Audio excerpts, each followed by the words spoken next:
अस्सलाम वालेकुम।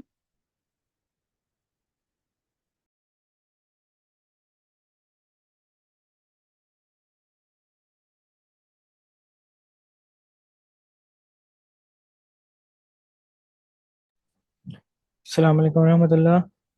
कैसे आप सब लोग?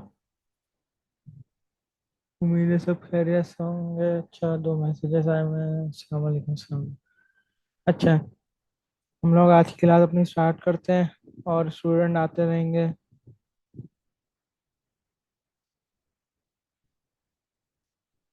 सही है। तो क्लास को स्टार्ट करने से पहले सबसे पहले तो आप लोग मुझे ये बताएं कि लास्ट क्लास में मैंने आप लोग को होमवर्क दिया था। लास्ट जो हमारी सैटरडे वाली जो क्लास हुई थी उसमें मैंने आप लोग को एक होमवर्क दिया था। किस किस ने उस होमवर्क की प्रैक्टिस की है और किस किस को वो होमवर्क याद है कि क्या होमवर्क दिया था? स्लाइस स्लाइस जी, प्रैक्टिस की है आपने इसकी?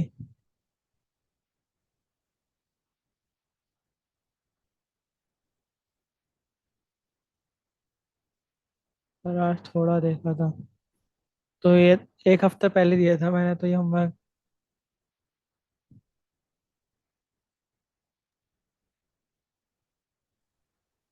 जी। थोड़ी देखो थोड़ा। देख मेरी आवाज आ रही है आपको? सर आवाज आ रही है आपको? जी, आवाज़ आ रही थोड़ी सी स्लो है।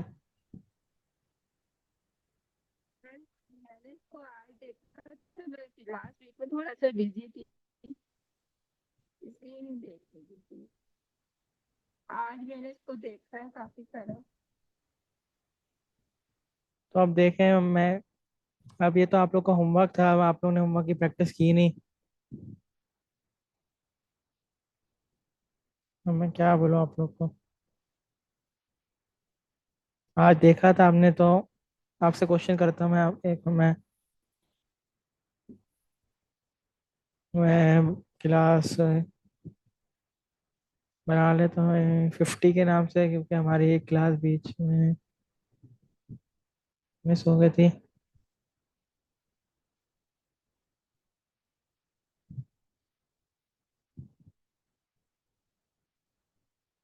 जी, कौन बताएगा स्लाइस और स्प्लाइस क्या होते हैं? मैं तो बता दूंगा आप लोग को। चले, हमें क्या तो क्या होता है? मुझे बताना। तो इस आप लोग नोट कर लें, कहीं नोट कर लें। लेकिन किसी ने सुनी नहीं बात, किसी ने नोट भी नहीं किया अपने बात। अरे मैंने नोट भी किया था फिर भी भूल गए आप। आपकी आवाज़ नहीं आ रही, आपकी आवाज़ कट रही है बहुत। बता देती। अच्छा चलें, मैं शुरू करते हैं। हम लोग सबसे पहले चाहे एक और स्टूडेंट आए उनसे भी पूछ लेते हैं कौन आया है हमारे साथ। सवेरा मेहता भाई हैं जी। आपने सवेरा मेहता आपने देखा था जो मैंने लास्ट क्लास में होमवर्क दिया था? लास्ट क्लास में जो मैंने होमवर्क दिया था वो आपने देखा था?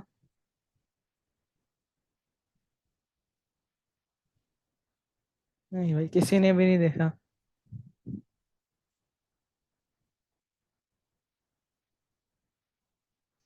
चले हम लोग देखते हैं आज क्या होता है स्लाइस और स्प्लाइस।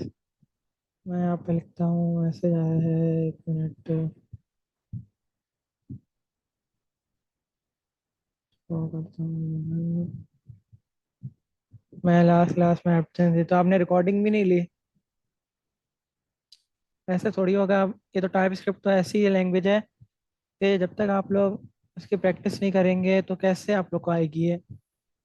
तो बहुत ज़्यादा एडवांस लैंग्वेज है। आगे नेक्स्ट ईयर में सारी टाइप स्क्रिप्ट भी यूज़ होगी। तो आप लोग प्रैक्टिस नहीं करेंगे, आप लोग को जो होमवर्क दिया जाएगा वो नहीं करेंगे, तो आप लोग को कैसे आएगी फिर?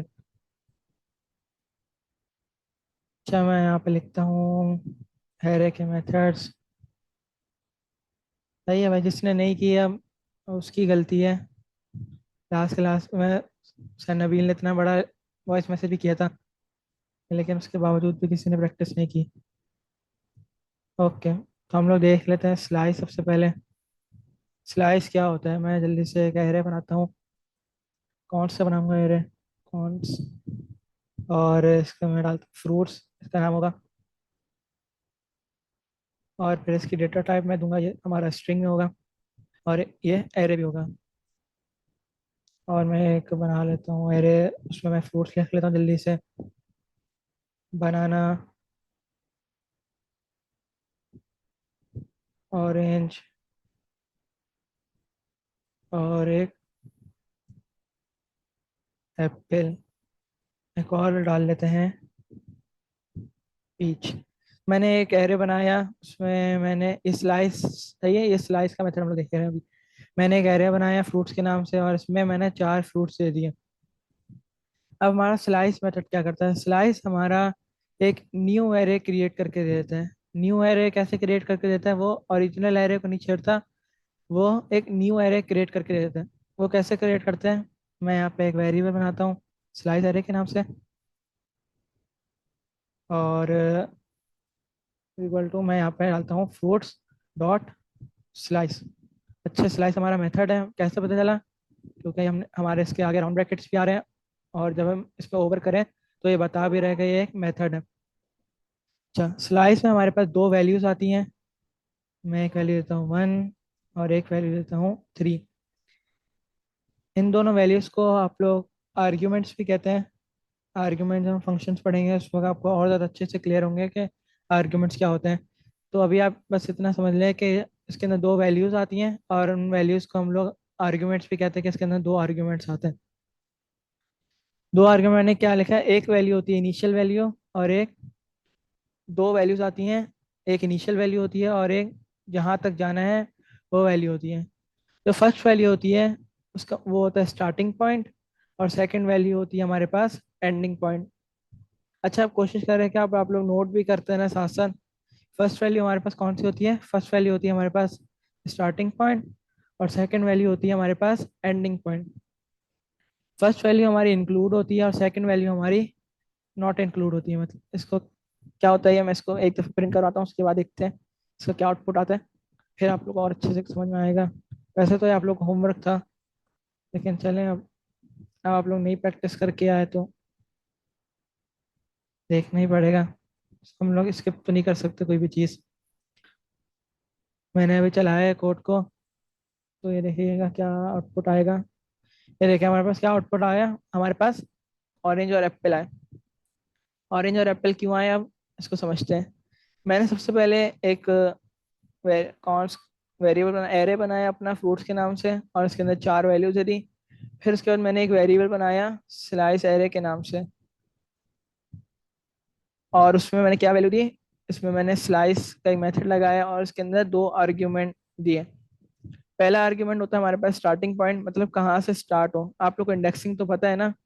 इंडेक्सिंग कहाँ से स्टार्ट होती है? जल्दी से बताएं। इंडेक्सिंग तो हमने बहुत डिटेल में देखा था। जी, इंडेक्सिंग कहाँ से स्टार्ट होती है?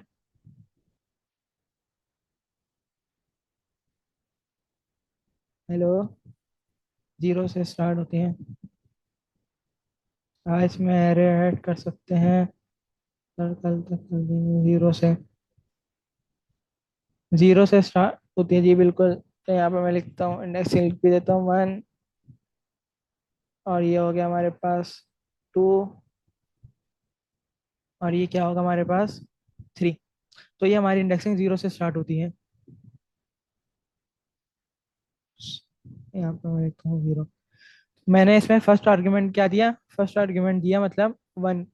1 क्या है? 1 हमारे पास ऑरेंज है, तो 1 से लेकर और कहाँ तक? 3 तक। मतलब इसके अंदर हम लोग बताते हैं कि एक न्यू एरे, स्लाइस का मेथड क्या करता है? बेसिकली स्लाइस का मेथड एक न्यू एरे क्रिएट करके देता है, और उसमें हम जो आर्ग्यूमेंट बताते हैं उसके हिसाब से एरे क्रिएट करके देता है। मैंने पहला आर्ग्यूमेंट बताया 1, मतलब ऑरेंज से शुरू होगा। और दूसरा आर्ग्यूमेंट क्या बताया? 3, मतलब पीच तक। जो फर्स्ट आर्ग्यूमेंट होता है वो इंक्लूड होता है हमारे एरे में, और जो सेकंड आर्ग्यूमेंट होता है वो एक्सक्लूडेड होता है, मतलब वो आर्ग्यूमेंट नहीं काउंट किया जाता। तो अब 1 से लेकर 3 तक तो हमारे पास दो थे, ये देखें, ऑरेंज आया और एप्पल आ गया। हमारे पास दो वैल्यूज आ गई। दो वैल्यूज कैसे आई? ये जो हमने इसमें वैल्यूज पास की हैं उसके हिसाब से ये देखें, हमारे पास दो वैल्यूज आ गई, ऑरेंज और एप्पल।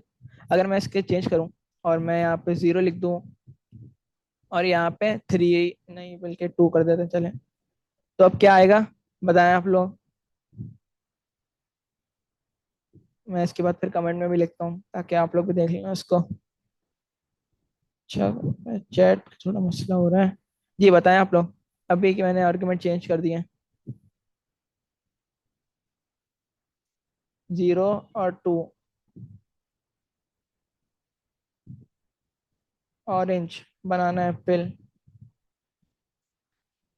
बनाना एप्पल भी नहीं आएगा, और देख लेते चले। एक ने बोला बनाना एप्पल और एक ने बोला है orange.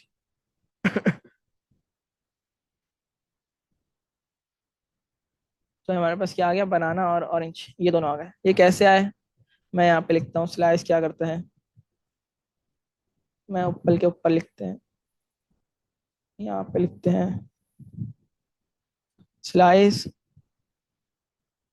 Slice contain 2 arguments. Slice 2 argument contain करता है।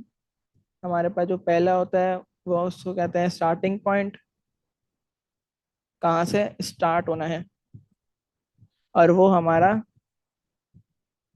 इंक्लूडेड होता है, मतलब जो हम लोग नया एरे बनेगा उसमें इंक्लूड होगा, इंक्लूडेड। और जो दूसरा आर्ग्यूमेंट होता है, अच्छा, और जो दूसरा आर्ग्यूमेंट होता है वो क्या होता है, एंडिंग पॉइंट होता है, और वो एक्सक्लूडेड होता है। एंडिंग पॉइंट, और वो होता है हमारे पास एक्सक्लूडेड। ये देखिए, मैंने इसमें भी 2 आर्ग्यूमेंट दिए हैं। फर्स्ट, स्टार्टिंग पॉइंट कहाँ से शुरू हो वो भी काउंट होगा, और कहाँ तक जाना है जो दूसरा आर्ग्यूमेंट होता है वो एक्सक्लूडेड होता है, मतलब कहाँ तक जाना है। मैंने इसको बोला 0 से स्टार्ट हो भाई। 0 से स्टार्ट हुआ, बनाना आ गया हमारे एरे में। 1 ऑरेंज आ गया हमारे एरे में। फिर मैंने इसको दूसरी कंडीशन क्या बताई कि 2 तक जाना है, तो मतलब एप्पल तक जाना है। दो हमारे जो वैल्यूज होंगी वो एरे में आएंगी, जो तीसरी वैल्यू जो हमने तीसरी वैल्यू होगी वो हमारे एरे में नहीं आएगी।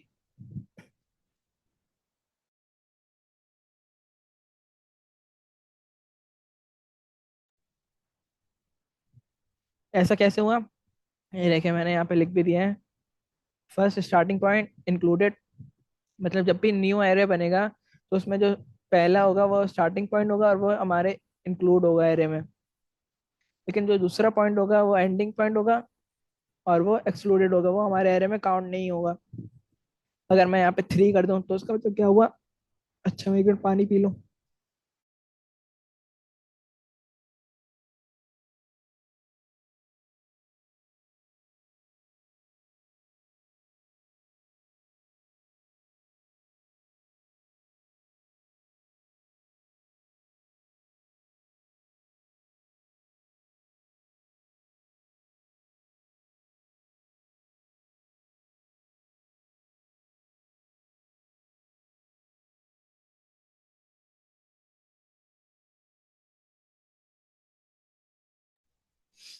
ओके, तो ये देखिए, मैंने इसमें आर्ग्यूमेंट चेंज कर दिया। मैंने क्या, स्टार्टिंग पॉइंट मैंने क्या दिया? मैंने स्टार्टिंग पॉइंट 0 दिया, मतलब 0 से हमारा एरे स्टार्ट होगा। स्लाइस बेसिकली क्या करता है, वो न्यू एरे बनाता है। वो हमारा जो ओरिजिनल एरे है उसको नहीं छेड़ता, वो एक न्यू एरे बनाता है स्लाइस।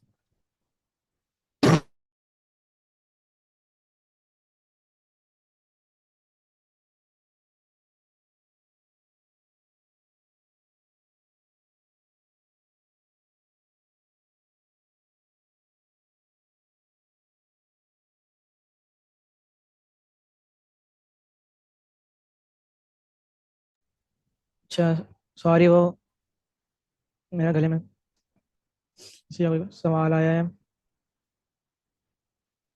इंटरनेट इशू से बार बार डिस्कनेक्ट हो रहा है। ओके, तो 2 आर्ग्यूमेंट्स आते हैं इसमें। मैंने इसमें 2 आर्ग्यूमेंट दिए, मतलब 0 और 3। 0 स्टार्टिंग पॉइंट, बनाना से हमारा एरे शुरू होगा बनना, और कहाँ तक जाएगा, 3 तक, मतलब पीच तक जाएगा। पीच इंक्लूड नहीं होगा। पीच जो जो हमारा एंडिंग पॉइंट होता है वो एक्सक्लूडेड होता है। उससे पहले पहले तक जितनी भी चीजें आएंगी वो इंक्लूड होंगी, लेकिन जो एंडिंग पॉइंट होगा वो हमारा एक्सक्लूडेड होता होगा। अब इसको मैं चलाता हूँ। अब इसको मैं चलाता हूँ तो देखिएगा हमारे पास तीन तीन वैल्यूज आ जाएंगी, बनाना, ऑरेंज और एप्पल। क्योंकि मैंने यहाँ पे जो इंडेक्सिंग इंडेक्सिंग से चलता है ये बेसिकली। अगर मैं यहाँ पे 4 कर दूं तो क्या होगा, हमारे पास सारी वैल्यू प्रिंट हो जाएंगी। फोर्थ हमारा नहीं है तो फोर्थ तक की वैल्यूज प्रिंट होगी। मैं यहाँ पे चलाता हूँ दोबारा से।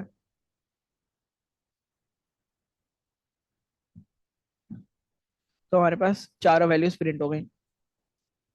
कैसे प्रिंट हुई? हमारे इस एरे की वजह से प्रिंट हुए। अच्छा, ये याद रखिएगा हमेशा कि ये एक न्यू एरे बनाता है। स्लाइस जो मेथड होता है वो एक न्यू एरे बनाता है, वो ओरिजिनल एरे को नहीं छेड़ता। हमारा ओरिजिनल एरे ऐसे ही बना रहेगा। स्लाइस क्या करता है, वो एक न्यू एरे बना देता है जिसमें हम आर्गुमेंट देते हैं, फिर उस हिसाब से एक एरे बनाते हैं। अच्छा जी, समझ में आया आप लोग को?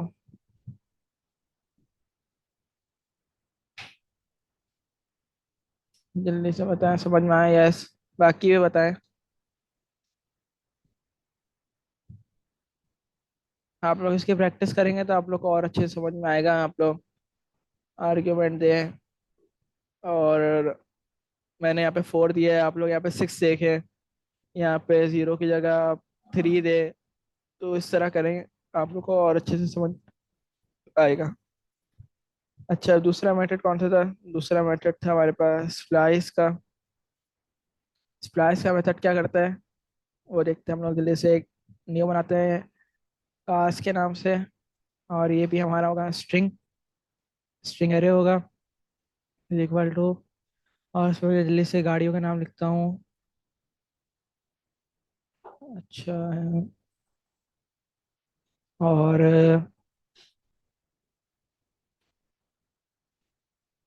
वेट्स हो जाएगा, और एक और गाड़ी लिख लेते हैं बस, मीरा।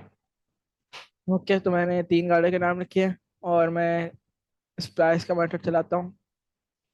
स्प्लाइस, और ये मेथड है तो हमारा राउंड ब्रैकेट्स आएगा। और इसमें भी हमारे पास 2 आर्ग्यूमेंट होते हैं। हम लोग 2 से ज़्यादा भी दे सकते हैं, लेकिन मिनिमम इसमें भी 2 देना ज़रूरी है। मैं यहाँ पे लिखता हूँ 2, और एक और लिखता हूँ 1। सही है। पहले इसको चला के देखते हैं, उसके बाद फिर इसको समझते हैं ये क्या हुआ, कैसे होगा ये। इसको चला के पहले चलाते हैं, फिर देखेंगे। पहले मैं CLS कर लेता हूँ, CLS, और फिर TSC मेन डॉट TS करके चलाऊंगा। तो देखिए आप लोग क्या आउटपुट आएगा इसका। क्या आउटपुट आया इसका? सिविक और वेट्स आउटपुट आया। अच्छा, अब इसको समझते हैं स्प्लाइस क्या करते हैं। स्प्लाइस कंटेन टू और more than two arguments. Splice क्या करता है, 2 आर्ग्यूमेंट भी कंटेन करता है और 2 से ज्यादा भी कंटेन करता है। सबसे पहले जो होता है वो होता है हमारे पास स्टार्टिंग पॉइंट, और सेकंड जो होता है हमारे पास वो होता है डिलीट। ये डिलीट कितने करने हैं, ये कैसे होता है? यहाँ पे मैंने इसके 2 आर्ग्यूमेंट दिए। फर्स्ट होता है हमारे पास स्टार्टिंग पॉइंट, कहाँ से स्टार्ट हो। मतलब ये मेरा, चले 2 मैंने ज़्यादा दे दिया, इसका एक काम करते हैं, इसको देते हैं 0। मैंने यहाँ पे 0 दिया, 0 से स्टार्ट होगा। और मैंने यहाँ पे 1 लिखा। 1 क्या करता है, जो हमारा सेकंड आर्ग्यूमेंट क्या करता है, डिलीट करता है। हमारा जो 0 से स्टार्ट होगा, और एक एक वैल्यू डिलीट कर देगा। मैंने पहले यहाँ पे 2 दिया हुआ था, मतलब 2 से स्टार्ट होगा, ये यहाँ से स्टार्ट हुआ और एक डिलीट कर देगा। तो ये मेरा को डिलीट कर देगा और बाकी 2 लोग प्रिंट करके दे देगा। ये स्प्लाइस न्यू एरे नहीं बनाता, ये इसी एरे में ये जो डिलीटिंग करनी होती है वो करता है। तो अब अगर अगर मैं इसको यहाँ पे 0 लिख दूँ तो क्या होगा, 0 से स्टार्ट होगा। 0 क्या होता है, 0 सिविक है हमारा, तो यहाँ से स्टार्ट होगा और एक डिलीट हो जाएगा, सिविक डिलीट हो जाएगा। और बाकी 2 जो बिट्स और मीरा है वो हमारे प्रिंट हो जाएंगे। तो मैं यहाँ पे लिखता हूँ, दोबारा से चलाता हूँ।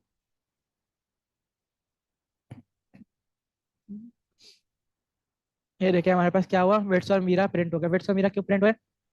0 से स्टार्ट हुआ हमारा एरे, इंडेक्सिंग 0 से स्टार्ट होती है, तो मैंने यहाँ पे 0 लिखा था, मतलब सिविक से स्टार्ट हुआ और एक डिलीट कर दो। मतलब यहाँ पे सिविक डिलीट हो गया और बाकी दोनों प्रिंट हो गया। अगर मैं यहाँ पे डिलीट काउंट ज़्यादा बढ़ा दूँ, मैं यहाँ पे 2 लिख दूँ, तो क्या होगा कि सिविक से स्टार्ट होगा, सिविक और विट्स डिलीट हो जाएंगे और खाली मीरा आ जाएगा। तो इसको देखते हैं एक दफ़ा, इसको चलाते हैं और फिर खाली मीरा आना चाहिए फिर टर्मिनल में। तो ये देखिए हमारे पास खाली मीरा आ गया।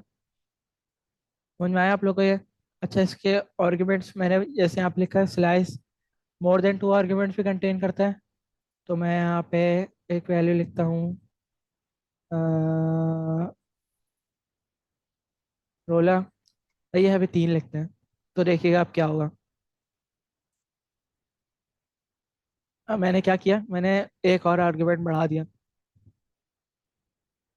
तो ये देखें हमारे पास क्या प्रिंट हुआ, करोला और मीरा। ये कैसे प्रिंट हुआ, हमारा 0 से शुरू हुआ, 2 डिलीट हो गए, सिविक और वेट्स डिलीट हो गए। उसके बाद तीसरा आर्ग्यूमेंट मैंने करोला दिया।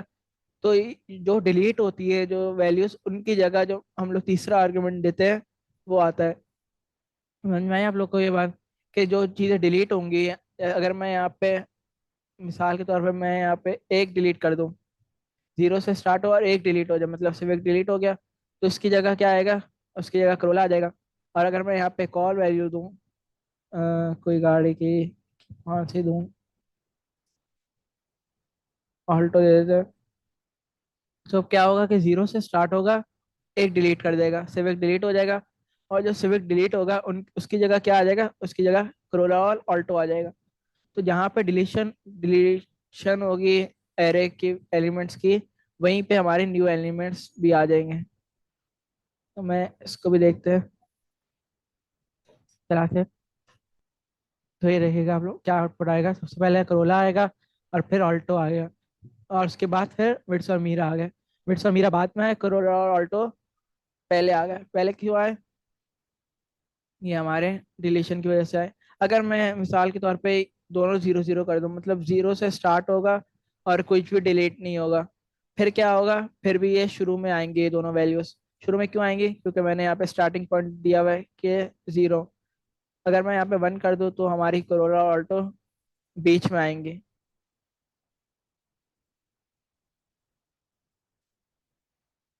ये देखें हमारे पास 1 1 पे आई, मतलब 0 के बाद आई, और जो हमारा 1 था उससे पहले आ गए। आई नो ये थोड़ा सा कंफ्यूजन होगा आप लोग के लिए, जब आप लोग इसकी प्रैक्टिस करेंगे तो आप लोग को और अच्छे से क्लियर होगा। और ये वैसे ज़्यादातर यूज़ भी नहीं होते स्लाइस और स्प्लाइस के। अच्छा, बताएं क्लियर है, किसी का कोई क्वेश्चन है तो कर ले, एक बार रिपीट कर दे। क्या रिपीट करने, दोनों रिपीट करने हैं या तो फिर सिर्फ स्प्लाइस?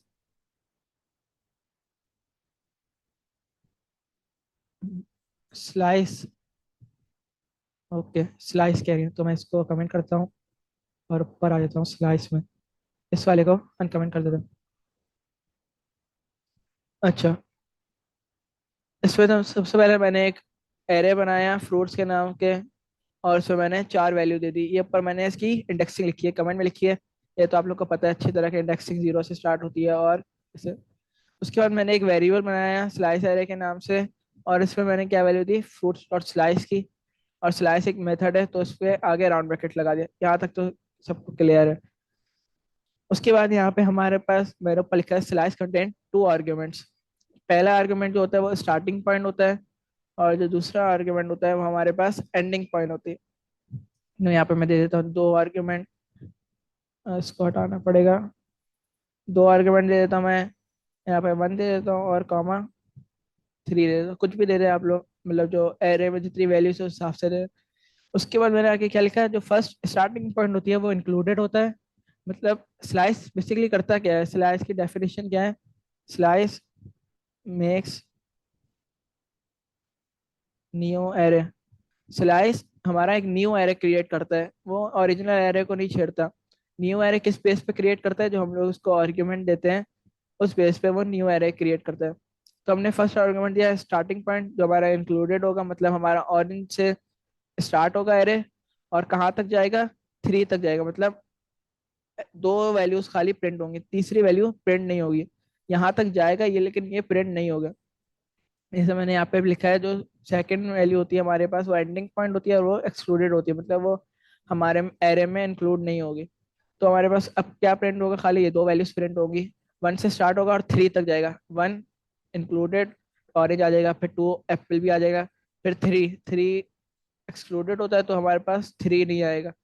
इसको मैं चलाऊंगा तो देखिएगा हमारे पास सिर्फ दो वैल्यूज आएंगी। कौन कौन सी दो वैल्यूज? ऑरेंज और एप्पल।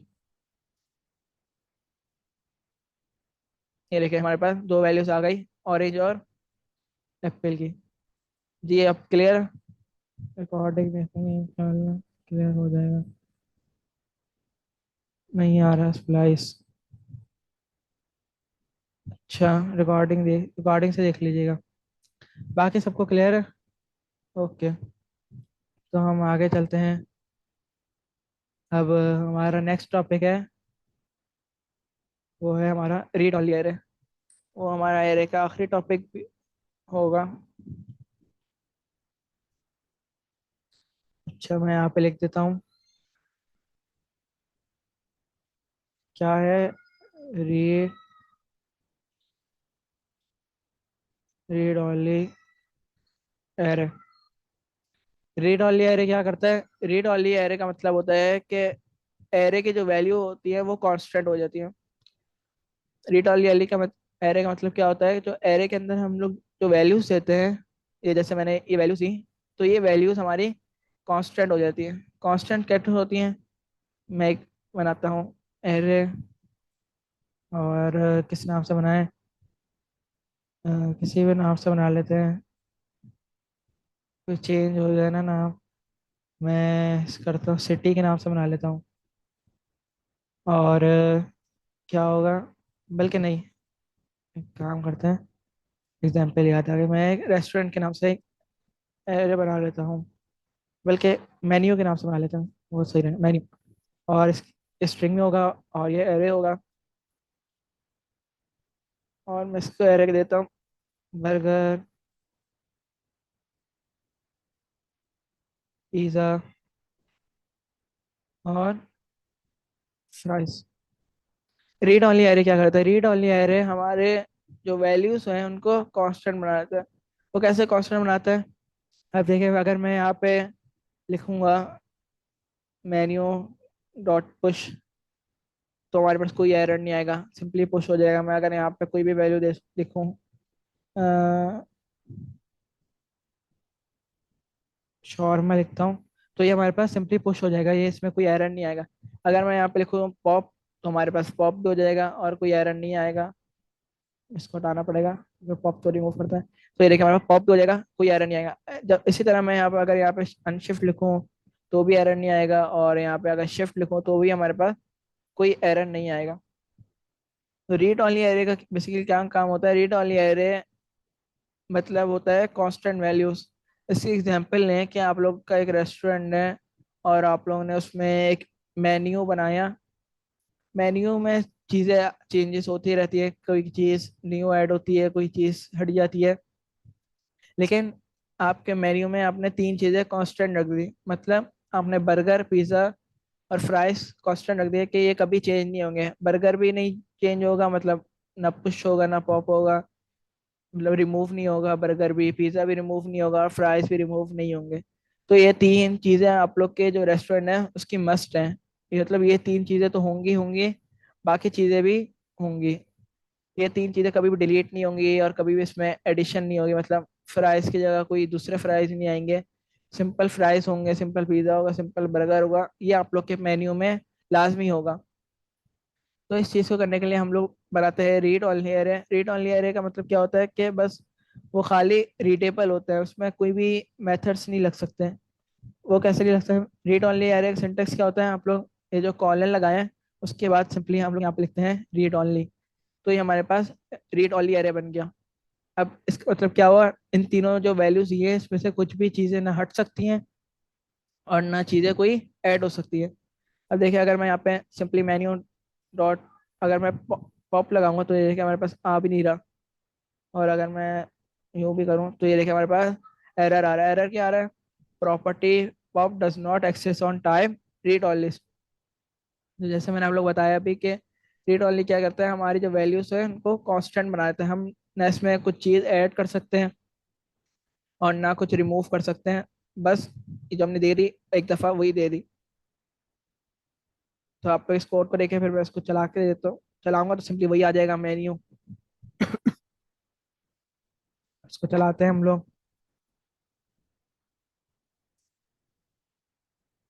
पहले सीलेस कर देता हूँ, CLS, और उसके बाद चलाते हैं।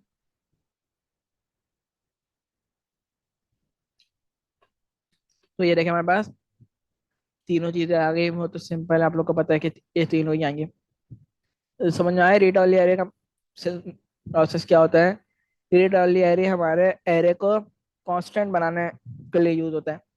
हम इसमें कोई भी अगर कोई मेथड ऐड करें, मैं यहाँ पे कोई भी मेथड ऐड करना चाहूँ तो वो हमारे पास नहीं होगा।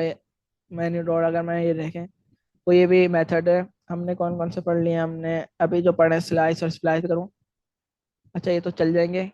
लेकिन जो एडिशन सब्ट्रैक्शन नहीं होगी, जैसे कि मैंने बताया आप लोग को कि एडिशन और सब्ट्रैक्शन नहीं होगी, पॉप नहीं चलेगा। और अगर मैं पुश चलाऊँ तो वो भी नहीं चलेगा, देखिए इसमें भी एरर आ रहा है। और अगर शिफ्ट ऑन शिफ्ट भी चलाऊँ तो वो भी नहीं होगा, क्योंकि ये देखिए सजेस्ट भी नहीं कर रहा, मैं शिफ्ट ऑन शिफ्ट में भी एरर आएगा। तो ये होता है हमारे पास रीड ओनली का काम। हमारे जो एरे की वैल्यूज है उनको कांस्टेंट बनाते हैं हम, ना इसमें कोई चीज़ ऐड कर सकते हैं और ना सब्ट्रैक्ट कर सकते हैं। अच्छा ये समझ में आया आप लोग को।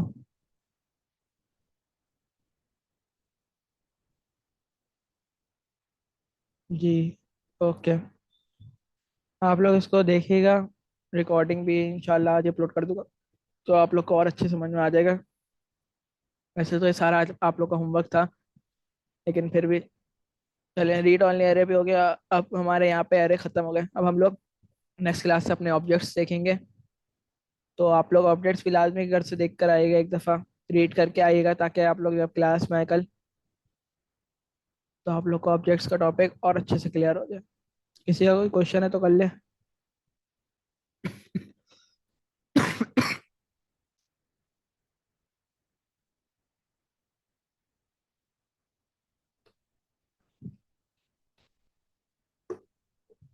किसी का कोई क्वेश्चन है?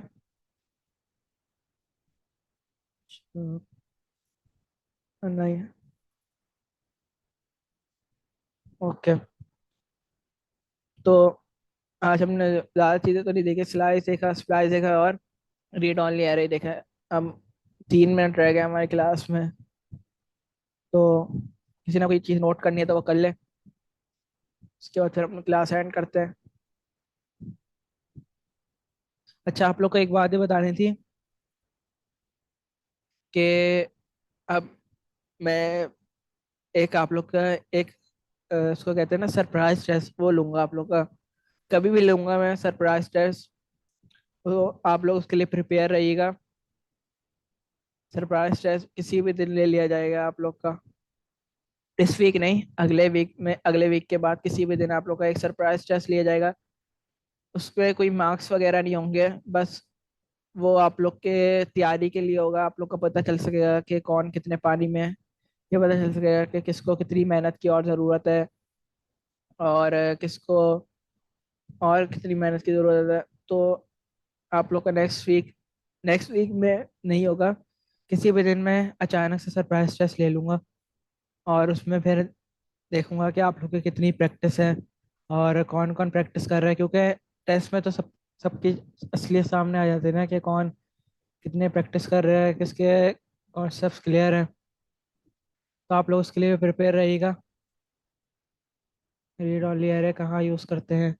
रीड ओनली एरे जैसे मैंने बताया ना कि कोई भी चीज़ कांस्टेंट बनाने के लिए यूज़ करते हैं। जैसे आप लोग का एक रेस्टोरेंट है, आप लोग ने उसमें अपने जो मेन्यू में आपने 3 चीज़ें कांस्टेंट रखनी है। 3 चीज़ें कौन कौन सी?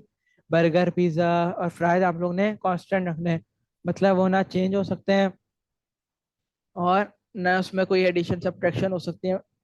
तो इस तरह मतलब जैसे मेन्यू चेंज होते रहते हैं, कोई नई चीज़ें ऐड होती रहती हैं और पुरानी चीज़ें, पुरानी तो नहीं कहेंगे, मतलब कोई चीज़ें रिमूव भी हो जाती हैं। मेन्यू में से। तो जो कांस्टेंट चीज़ें होंगी हमारे रेस्टोरेंट की, मतलब जो कभी भी चेंज नहीं होंगी, वो हम लोग रीड ओनली एरे में रखते हैं। ओके, सबको समझ में आ गया है? और सब टेस्ट की तैयारी भी रखिएगा, सरप्राइज टेस्ट होगा। तो उसकी तैयारी रखिएगा आप लोग, किसी भी दिन ले लिया जाएगा सरप्राइज टेस्ट। ये 1 मिनट रह गया अब हमारी क्लास एंड होने में। आप लोग से मिलते हैं। ओके सर, आप लोग से मिलते हैं कल वाली क्लास में इंशाल्लाह। तब तक अपना ख्याल रखें, दुआ में याद रखें, और लास्ट भी इसकी प्रैक्टिस करनी है। देखिए टाइप सेट तो सब कुछ प्रैक्टिस से ही आएगा, जब तक आप लोग प्रैक्टिस करेंगे तो ये आप लोग का क्लियर होगा टेस्ट भी। ओके, अल्लाह हाफिज़।